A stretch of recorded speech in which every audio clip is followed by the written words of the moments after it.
Hello friends, मैं आज आपके लिए एक बहुत ही इंपॉर्टेंट क्लास लेके आया हूं, that is meaning of supply. जो जीएसटी के अंदर हमारा जो टैक्सेबल इवेंट है वो है सप्लाई के ऊपर बेस है, that means supply of goods and services. So आज जानेंगे कि ये सप्लाई का मीनिंग क्या है। अगर आप सप्लाई अच्छे से समझ गए तो आपको जीएसटी में आगे तकलीफ नहीं होगा, समझने में बहुत ईजी हो जाएगा आपको। चलिए स्टार्ट करते हैं आज का class, meaning of supply. So, under CGST Act and IGST Act 2017, chapter 3 के अंदर जीएसटी का लेवी और कलेक्शन दिया जाए है। लेवी मीन्स क्या है? कौन सा ट्रांजैक्शन के ऊपर हमारा जीएसटी लगेगा, वो लेवी में, that is called levy. And collection, अगर टैक्स लाइबिलिटी बनती है, अगर टैक्स लाइबिलिटी किसी भी एसएससी पर बनता है, किसी भी पर्सन पर बनता है, तो उसको कलेक्ट किया जाएगा। वो रेस्पेक्टिव गवर्नमेंट कलेक्शन करता है, मींस सेंट्रल गवर्नमेंट या state government under GST.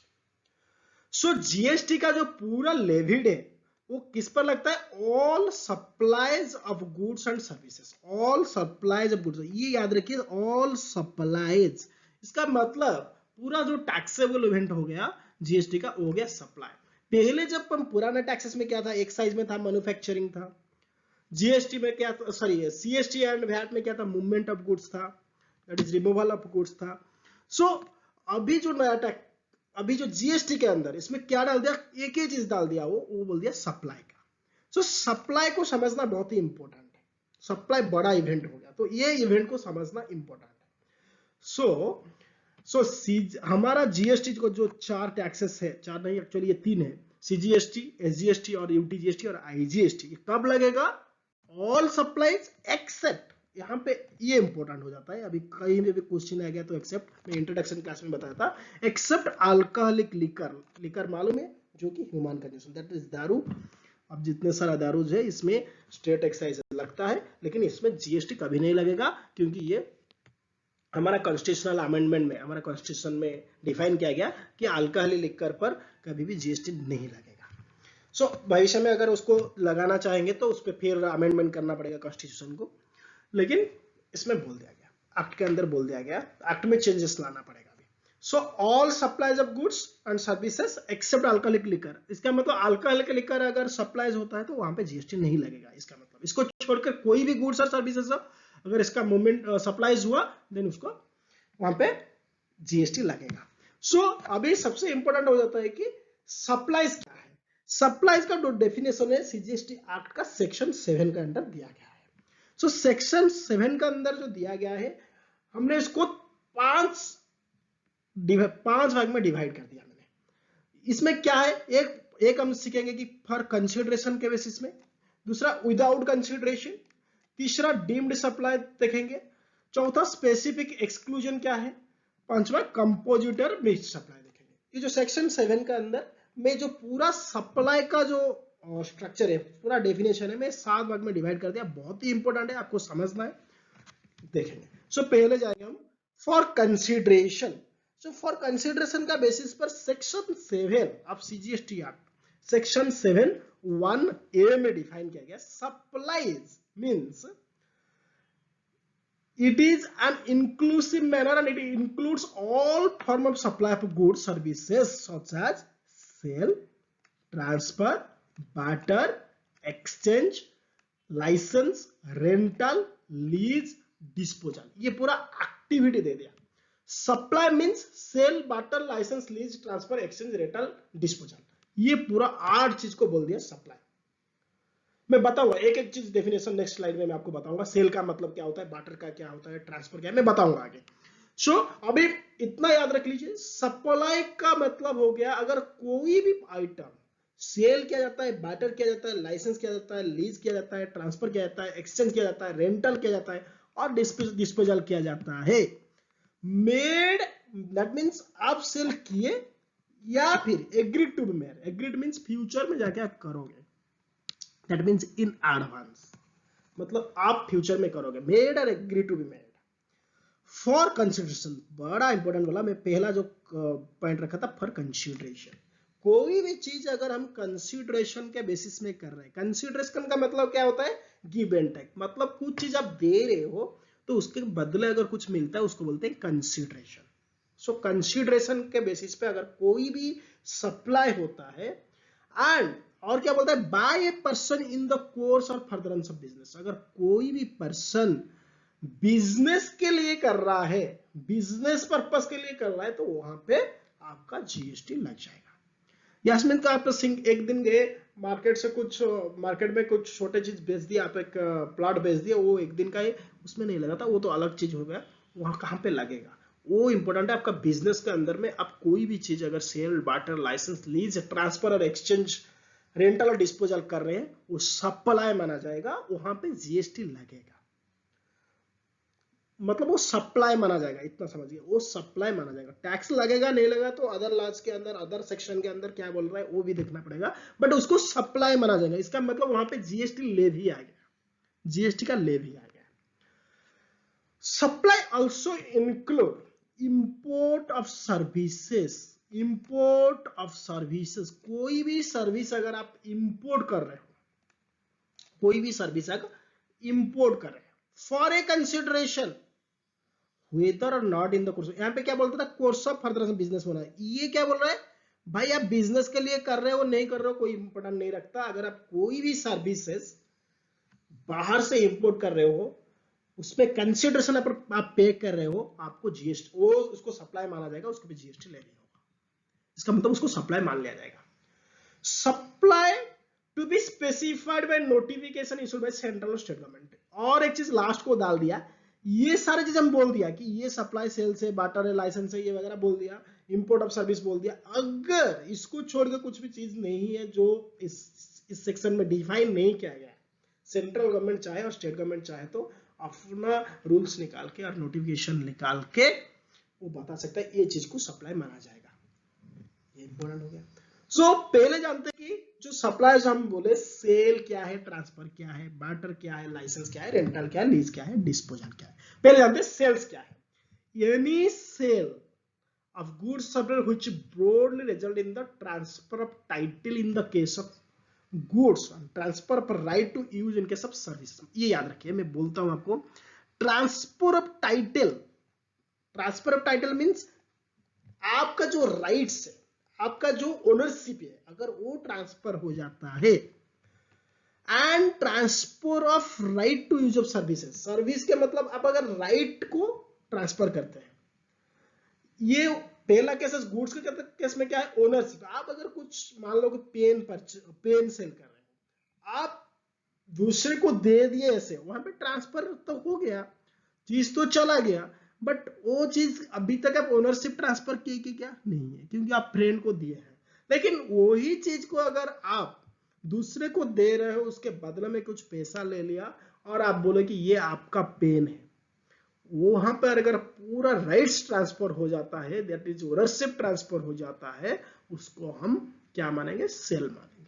Services cases में क्या, अगर वो सर्विसेज का राइट्स को हम ट्रांसफर कर देते हैं, उसको बोलेंगे हम सर्विसेज ट्रांसफर। मान लो कि आपका यूट्यूब का सब्सक्रिप्शन हो गया, आगे पढ़ेंगे वो चीज को भी, सेल्स, यूट्यूब आप सब्सक्रिप्शन कर लिए, सब्सक्राइब कर दिए, मतलब वो राइट्स ट्रांसफर हो गया, आप वो चीज को यूज कर सकते हैं, वहां पे उसको सेल्स माना जाएगा। तो सेल समझ में आ गया। ट्रांसफर क्या है, आपका मान लो कोई भी ब्रांचेस, ये सबसे इंपॉर्टेंट है, आपका कोई भी ब्रांच अगर अदर स्टेट, मान लो कि आप इंडिया में है, सॉरी आप यूपी में है, आपका क्या ब्रांच दिल्ली में है, दिल्ली में क्या है, वो जो ब्रांच है वो डिफरेंट पर्सन माना जाएगा। ये इंपॉर्टेंट याद रख लीजिए, डिफरेंट स्टेट में अगर आप बिजनेस कर रहे हैं, प्लेस ऑफ बिजनेस आपका डिफरेंट स्टेट है, आपका डिफरेंट स्टेट में आपका रजिस्ट्रेशन रहेगा। रजिस्ट्रेशन का क्लास में अपलोड कर रहा हूं जल्दी।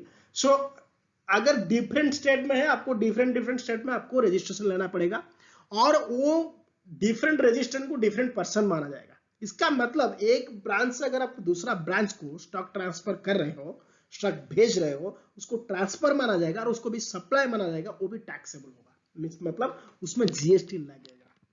Okay, subject to other section. Okay, barter and exchange. Barter आपको मालूम है, और एक्सचेंज, बार्टर में क्या होता है, वहां पर मनी नहीं आता, इंपॉर्टेंट चीज है, वहां पे मनी नहीं आता। इंस्टेड ऑफ मनी क्या ले रहे हो, गुड्स के बदले गुड्स लेना, गुड्स के सामान के बदले सामान लेना। उसको बार्टर बोलते हैं। अगर कोई भी गुड्स आप सप्लाई कर रहे हो, दूसरे को दे रहे हो, उसके बदले और कोई गुड्स ले लिए, उसको भी हम लोग सप्लाई मानेंगे। इसको बोलते हैं गुड्स के बदले गुड्स को बार्टर और एक्सचेंज कहा जाता है। मान लो कि कार के बदले आप पुराने गाड़ी ले गए, नया गाड़ी ले आए, सेम प्राइस का है तो उसको एक्सचेंज माना जाएगा। कुछ प्राइस मिलता है, कुछ पार्टली बोल सकते हैं, पार्टली मनी पार्टली है, ये सारी चीज को एक्सचेंज बोलते हैं। Licence, any grant of licence to use forms part of supply.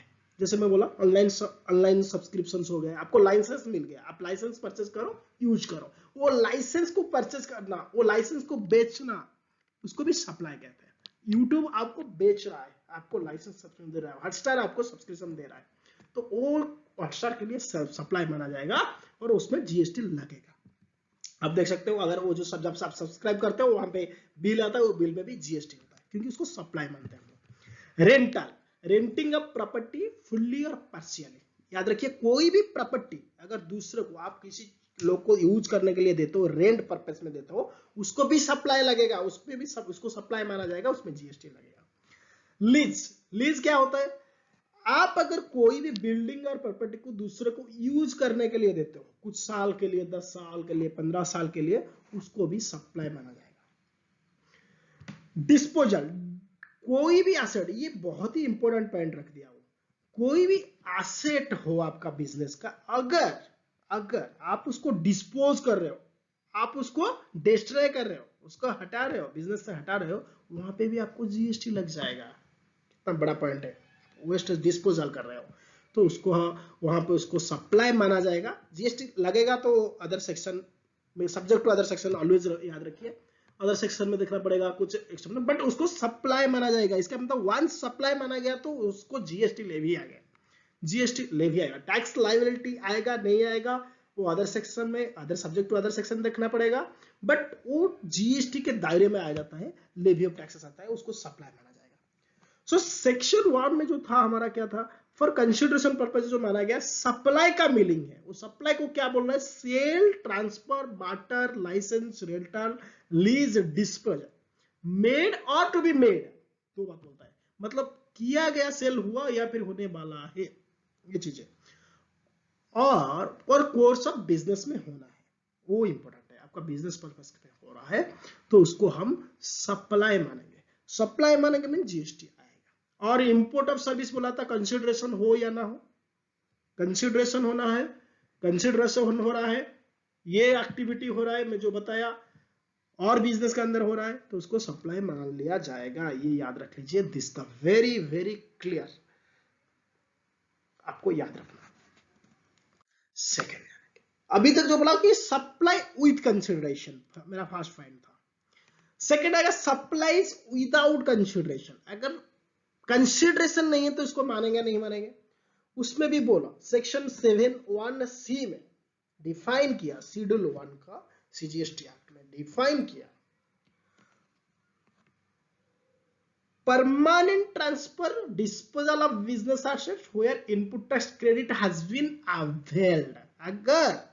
अगर मैं आपको कसम, पहला चीज में हम बोलेंगे कंसिडरेशन था तो आप मान लिया ओके, पैसा तो मेरे को मिल गया, मतलब उसको सप्लाई मानेंगे। अभी क्या बोल रहे कि कोई भी बिजनेस एसेट को आप दूसरे को दे रहे हो परमानेंटली बिना पैसा लेके, मान लो किसी भी आदमी हो, किसी भी आदमी आपका हो, आप उसको ऐसे बाय बिजनेस ग्रांटेड ओके, आप उसको यूज करना है एसेट का, वो आपका बिजनेस का दूसरा चीज फायदा देता कि कुछ अदर चीज के लिए उसको आप गिफ्ट जैसा कर देते हो, ले लो ये बिजनेस, आप मेरा एसेट ले लो, यूज कर लो, आप परमानेंटली रख लो, ऐसा बोल दिया, क्या उसमें भी जीएसटी लगा? उसको सप्लाई मानेंगे?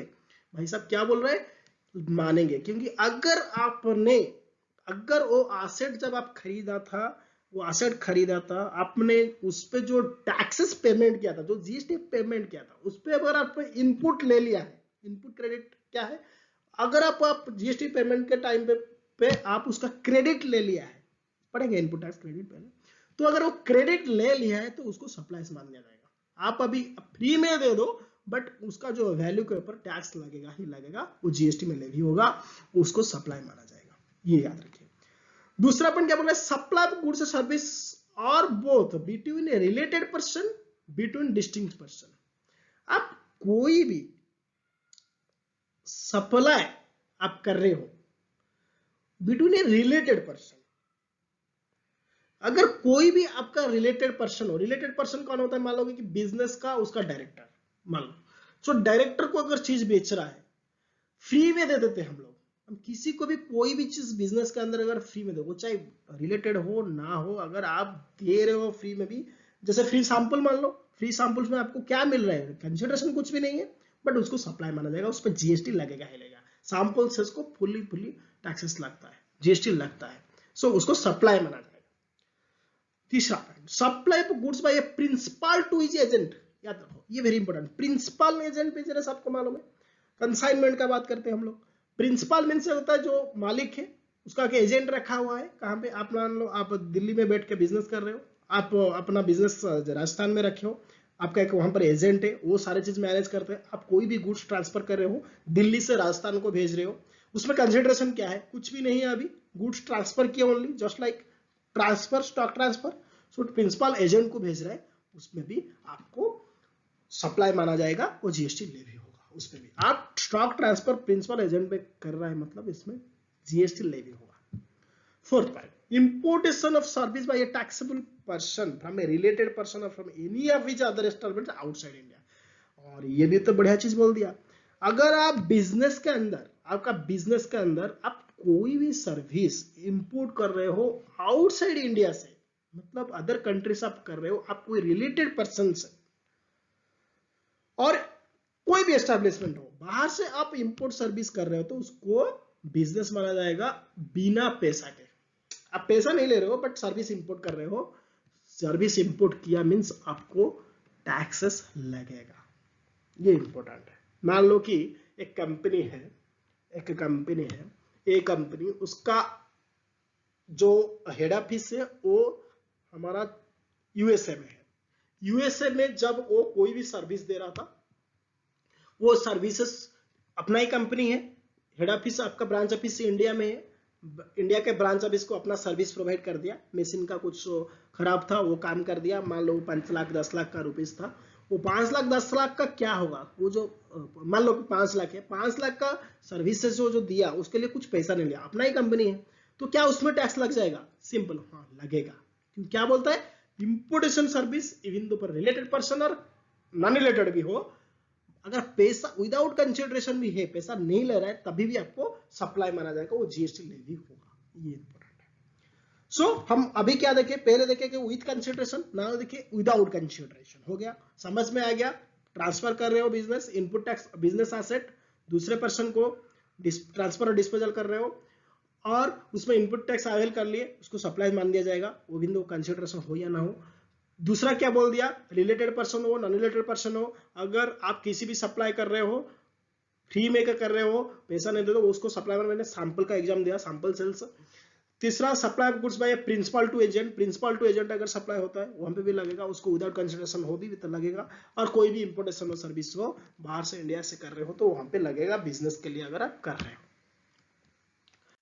नेक्स्ट, डीम्ड सप्लाई, ये इंपॉर्टेंट हो जाता है, शेड्यूल 271 डी में डिफाइन किया गया डीम्ड सप्लाई। डीम्ड का मतलब क्या होता है, आपको दिख रहा है ये तो सप्लाई नहीं है, वो दिखता है ये तो सप्लाई नहीं दिख रहा है, बट उसको सप्लाई माना जाएगा, उसको स्पेसिफिकली डिफाइन किया गया जीएसटी के अंदर।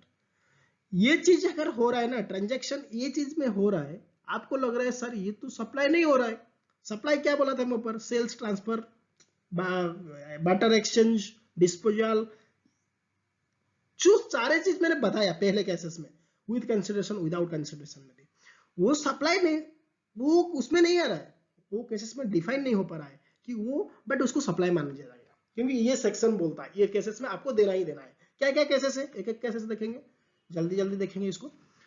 सो पहले, it knee transfer of title in goods in A supply goods. अगर ट्रांसफर ऑफ टाइटल हो गया ना, कोई भी चीज हो गया, आप ऐसे भी मतलब कोई भी चीज दे दिए किसी को, अगर उसमें ट्रांसफर, मालिक आप ओनरशिप ट्रांसफर कर दिए कोई भी गुड्स का, वहां पे आपको लगना ही लगना है जीएसटी लेवी होगा, उसको सप्लाई मान लिया जाएगा। ओनरशिप ट्रांसफर हुआ गुड्स का, देन इट इज सप्लाई, याद रखिए। Any transfer of title of goods under an agreement which stipulates that property in goods will pass at a future date upon payment of full consideration. मान लो कोई hire purchase का वास्ता, hire purchase में क्या होता है, आप आज ऊपर मैंने वहां पे तो कंसिडरेशन नहीं था, विदाउट कंसिडरेशन नहीं थी, वो में हमने डिस्कशन नहीं किया। यहाँ पे क्या बोल दिया, हायर परचेज में क्या होता है, आप पहले तो देते हो, आप शायद कुछ मान लो कि एक फर्नीचर खरीदा है, फर्नीचर आप क्या है, डाउन पेमेंट किया करेंगे, बड़ा पैसा है, 10 लाख का है, 12 लाख का बेड खरीद लिया आप लोग, मान लो कि 2 लाख का बेड खरीदे, उसका डाउन पेमेंट आपने 10,000 दिया, बाकी जो 1,90,000 आपको ईएमआई के हिसाब से देंगे। सो उसमें क्या एग्रीमेंट है, जब वो फाइनल पेमेंट कर देंगे वो आपका ट्रांसफर हो जाएगा, गुड। सो आप, लेकिन जीएसटी क्या बोलता है, ऐसा नहीं भाई, आप जिस दिन भी ट्रांसफर कर रहे हो ना, आप जिस दिन वो हायर परचेज किया ना, उसी दिन को उसको जीएसटी मान लिया जाएगा, दिस इज द लेवी, उस दिन उसको भी सप्लाई मानेंगे हम लोग। सो हायर परचेज कर रहे हो भी, वो भी सप्लाई मान जाएगा, क्योंकि आप एग्रीड कर रहे हो कि फ्यूचर में उसको ट्रांसफर कर रहे हो, आज उस एग्रीमेंट में कर रहे हो, एग्रीमेंट ना परचेज का देगा ना, हायर परचेज किया तो एक एग्रीमेंट देगा ना, इंस्टॉलमेंट परचेज किया तो वो एग्रीमेंट देगा ना, सो वो एग्रीमेंट के हिसाब से उसको हम सप्लाई मान लेंगे, उसमें जीएसटी लेवी हो जाएगा। Permanent transfer disposal of business asset, already ऊपर में हमने बताया, कोई भी एसेट को अगर बिजनेस एसेट का परमानेंटली डिस्पोजल कर रहे हो ना, वो कंपलसरी उसको सप्लाई मान लिया जाएगा। Supply of goods by any unincorporated association और body as to a member there, अगर कोई भी, देखो ये बड़ा अनइनकॉर्पोरेटेड एसोसिएशन है, इन अनइनकॉर्पोरेटेड है, बॉडी ऑफ ए पर्सन, कोई भी बॉडी हो, कोई भी एसोसिएशन हो, अगर उसका मेंबर को अगर आप कुछ भी सप्लाई कर रहे हो, आप किसी चैरिटेबल ऑर्गेनाइजेशन का, कोई ऑर्गेनाइजेशन का, कोई एसोसिएशन का मेंबर है, और उस एसोसिएशन से आप कुछ चीजें ले लिए, कुछ गुड्स ले लिए, उसको सप्लाई माने, आप फ्री में लो, पैसा दे के लो, लेकिन उसको सप्लाई माना जाएगा, उसमें जीएसटी लगेगा, जीएसटी लेना है। सर्विसेज का देखते हैं, ये गुड्स का हो गया, deemed supply, services, transfer right और undivided share in goods without transfer title, हम क्या बोल रहे हैं, ट्रांसफर पर राइट है, राइट ट्रांसफर हो गया, ओनरशिप ट्रांसफर नहीं हुआ, ट्रांसफर टाइटल मींस ओनरशिप, याद रखिए इसका मतलब होता है ओनरशिप, राइट के लेकिन ट्रांसफर कर दिया, अगर राइट ट्रांसफर हो गया, इवन दो आपका ओनरशिप ट्रांसफर नहीं हुआ, आप उसको यूज करो, राइट मींस क्या होता है, आपको यूज करने के लिए वो राइट्स दे दिया गया, मान लो कि एक सॉफ्टवेयर है, वो सॉफ्टवेयर का वैल्यू 20 लाख है, बट आपको क्या कर दिया गया कि आप ले लो 3 साल के लिए 3 लाख रुपए में, आप खरीदते तो 20 लाख पड़ता, आपको 3 साल के लिए 3 लाख में हो जा रहा है, वो 3 लाख का जो ये जो राइट्स दिया गया, ओनरशिप तो नहीं दिया गया उस सॉफ्टवेयर का, आप सॉफ्टवेयर यूज करो, सो उस चीज को हम क्या बोलते हैं, ट्रांसफर राइट, राइट ट्रांसफर किया गया, तो वहां पे उसको सर्विस माना जाएगा, वो भी सेल्स होगा, उसको हम सप्लाई मानेंगे और जीएसटी लेवी होगा। Any lease, tenancy, licence, occupy, land, occupy of land, anything easement, ये पूरा एनी लीज हो गया, टेनेंसी हो गया, लाइसेंस हमने ऊपर में बात किए हैं, उसको डीम्ड सेल माना जाएगा। अगर सेल्स हो, लीज हो रहा है, आपका लीज हुआ मींस वहां पे लगेगा ही लगेगा, वो जीएसटी लेवी मान जाएगा। ऊपर कवर अगर नहीं कर रहे हैं ना आप, अगर वहां पे समझ उसको पूरा क्लैरिटी कर दिया, डीम्ड सप्लाई में क्लैरिटी कर दिया, इसमें तो लगेगा।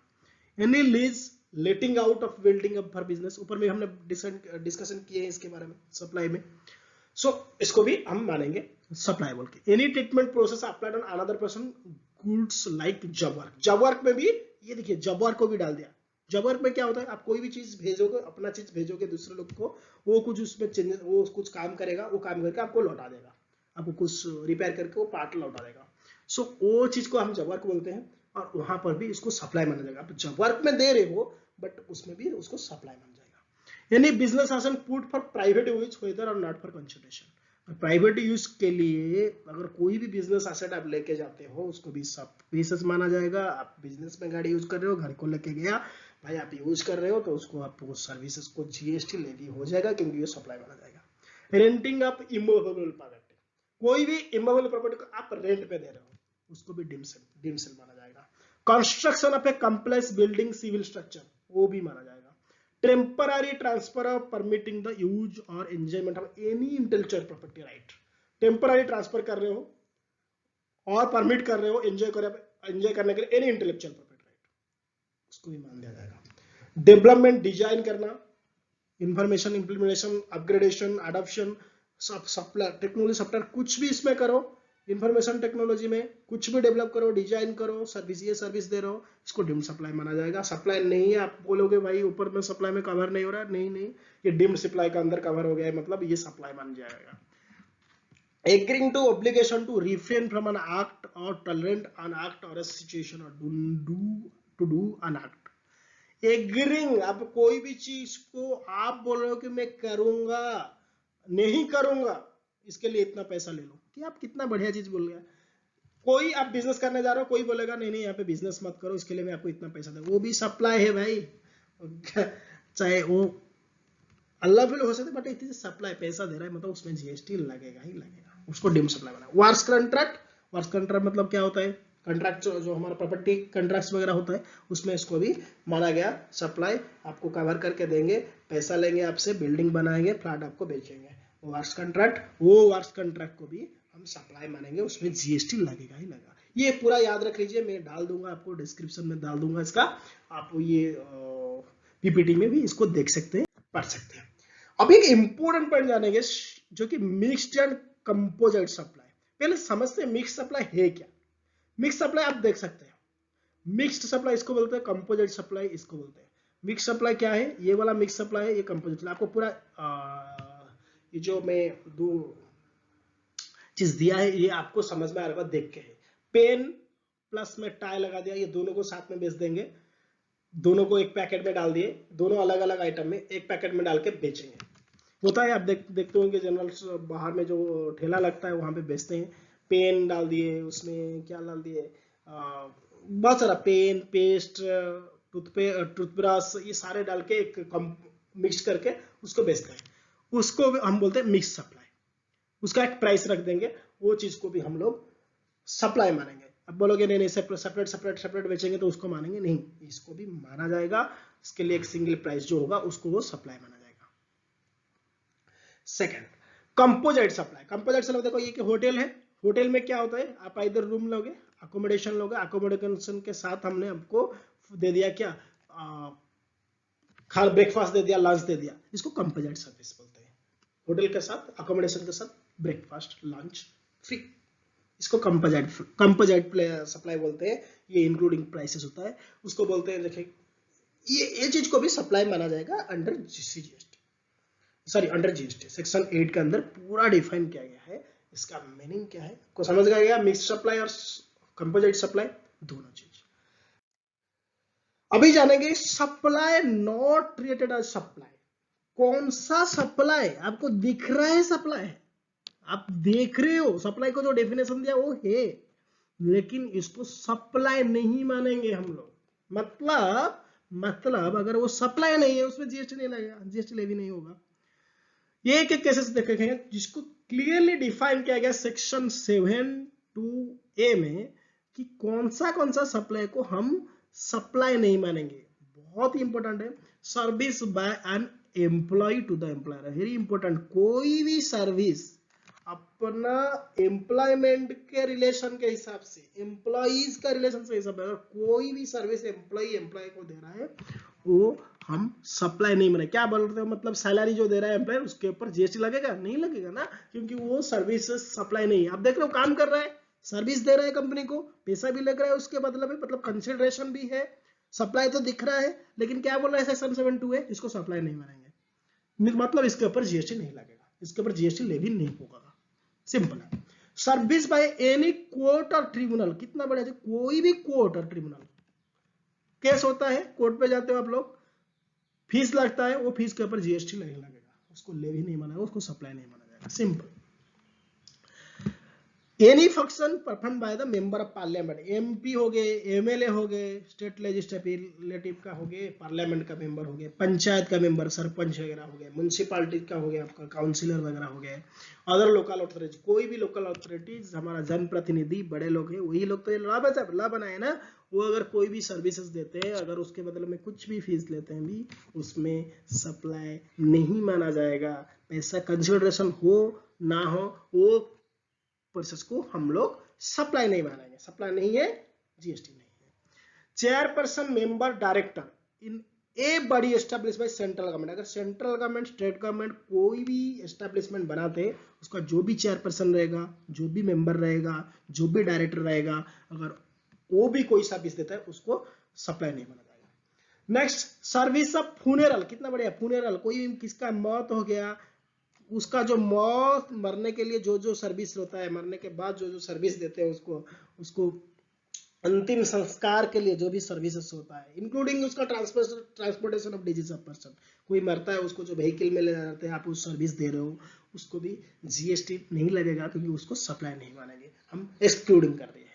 Cell of land, sale of building after the issuance of completion certificate, अगर सर्टिफिकेट इशुएंस होने के बाद अगर कोई भी आप सेल ऑफ लैंड और सेल ऑफ बिल्डिंग करते हो, आप उसको भी सप्लाई नहीं माना जाएगा। Actionable claim other than lottery में, याद रखिए एक्शनेबल क्लेम, अगर कोई भी मान लो कि कोई भी क्लेम है, अगर एक्शनेबल के अंदर आता है, मतलब कोई भी कोर्ट कर दिया कि ये जो प्रॉपर्टी है ये ए और बी के बीच में झगड़ा हो गया और बाद में कोर्ट को पता चला कि ये जो प्रॉपर्टी रखा है वो बी का एक्चुअली है, बी को देना है, वो जो एक्शनेबल क्लेम हुआ ना, वो क्लेम में उसको सप्लाई नहीं मानेंगे। बट लॉटरी के केसेस में, बेटिंग के केस में, गैम्बलिंग के केसेस में वो माना जाएगा। लॉटरी के आप लॉटरी जीतते हो ना, उसके जीएसटी लगेगा। आप चले गए किसमें, कौन बनेगा करोड़पति में, 10 करोड़ का आप जीत गए, 10 करोड़ सॉरी कितना है अभी 7 करोड़ से ना, 7 करोड़ के आप जीत गए, तो आपके ऊपर जीएसटी लगेगा ही लगेगा, वो आता है लॉटरी, गैम्बलिंग, प्लेइंग, इसमें जीएसटी इसको सप्लाई मानते हैं हम लोग। सो ये था मेरा पूरा जो क्लासेस था जीएसटी का था, जो कि सप्लाई बहुत ही इंपॉर्टेंट। आई होप कि आप लोग इसको अच्छे से समझ गए हैं। अगर कुछ भी डाउट है, कोई भी ट्रांजेक्शन में डाउट है, मेरे को आप प्लीज कमेंट कीजिए, I will answer that. Thank you very much, thank you.